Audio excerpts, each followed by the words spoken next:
Hello friend, आज की video में हम लोग रिवोल्ट ऑफ 1857 की इकोनॉमिक कोर्सेज को कवर करेंगे। ब्रिटिश ईस्ट इंडिया कंपनी ने अपने वॉर एक्सपेंसेस के लिए पैसों की ज़रूरत उन्हें पड़ी और उसके लिए उन्होंने लैंड पर टैक्स लगाना शुरू कर दिया। उन्होंने कई तरह के लैंड रिवेन्यू सेटलमेंट बनाए, जैसे कि परमानेंट सेटलमेंट, रियायतवारी, माहलवाली। ये टैक्सेस काफ़ी हैवी हुआ करते थे और पीजेंट को इनको दे पाना आसान नहीं था।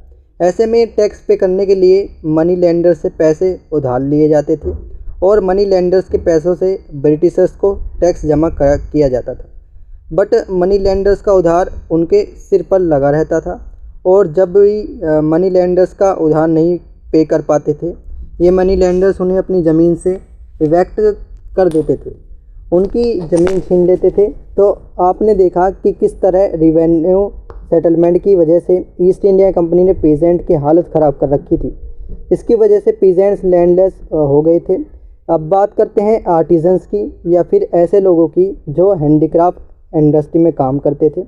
ऐसे लोगों को दी जगह से रिवेन्यू मिलता था, दो जगह से रिवेन्यू मिलता था। पहला राजा महाराजाओं से पैट्रोनिस की फॉर्म में, यानी अगर राजा किसी आर्टिजन्स की कला से प्रभावित है तो उसे सपोर्ट करता था फाइनेंशियली। इसके अलावा से आर्टिसंस अपनी बनाई हुई सामान मार्केट में बेचते थे, जिससे इन्हें कुछ पैसे मिलते थे। बट आपको तो पता चल ही गया होगा कि ब्रिटिश ईस्ट इंडिया कंपनी ने बहुत सारे प्रिंसली स्टेट में एनेक्स कर रखा था, यानी कि कब्जा कर रखा था, जिससे इनकी मिलने वाला पैट्रोनिज बंद हो गया था। उसके ऊपर से British east India company British goods को भी भारत में उतार रही थी, मार्केट में उतार रही थी, वो भी कम से कम दामों में। भारत के आर्टिजन्स के गुड्स की मार्केट डाउन जा रही थी, जिससे इंडियन हैंडीक्राफ्ट इंडस्ट्री पूरी तरह से बर्बाद होती दिख रही थी और इंडियन क्राफ्टमैन अब अपने काम को छोड़कर दूसरे काम में भटक रहे थे। अब देखते हैं कि ट्रेडर्स की हालत क्या थी उस टाइम पे।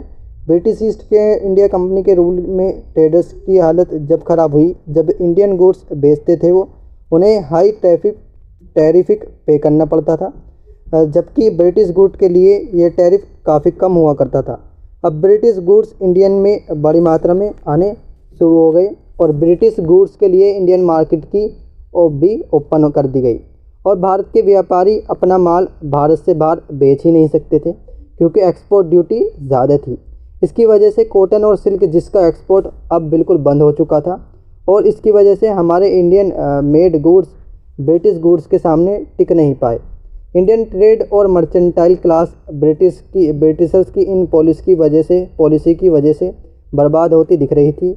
इतना ही नहीं, ज़मींदार भी ब्रिटिशर्स की पॉलिसी से काफ़ी ज़्यादा इफेक्टिव थे, जबकि ये ज़मींदार ब्रिटिश ईस्ट इंडिया कंपनी की पॉलिसीज़ की वजह से हाई रेवेन्यू टारगेट पूरा नहीं कर पाते थे। तो ब्रिटिशर्स इन्हें क्वा वारंटो नोटिस भेजती थी, जिसमें पूछा जाता था कि किस हैसियत से आपकी वजह से आप ज़मींदारी बने बैठे हो, जबकि आपसे रेवेन्यू टारगेट पूरा नहीं हो पा रहा है। तो इस तरह कई ज़मींदारी की ज़मीन छीन ली जाती थी। इनकी ज़मीन छीनने के बराबर क्या थी? इनकी इज्जत छीन लेना था। जिस गांव में लोग इनसे डरते थे, ज़मींदार ज़मीन छीनने के बाद कुत्ता भी इन्हें नहीं पूछता था। इसके अलावा इन्हें दूसरे काम भी नहीं आते थे।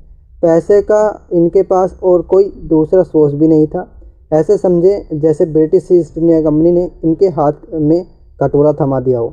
अवध में ऐसे ब्रिटिश ईस्ट इंडिया कंपनी ने 1856 के दौरान ऐसे 21,000 यानी कि 21,000 जमींदार के साथ ऐसा किया था। तो आपने देखा कैसे ब्रिटिश ईस्ट इंडिया कंपनी की पॉलिसी की वजह से इंडिया की इकोनॉमी फैब्रिक पूरी तरह से बर्बाद हो चुकी थी।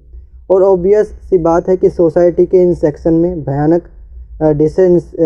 डिसकंटेंटमेंट था और 1857 रिवोल्ट में जुड़कर ब्रिटिश ईस्ट इंडिया कंपनी को सबक सिखाना जैसा हो गया था।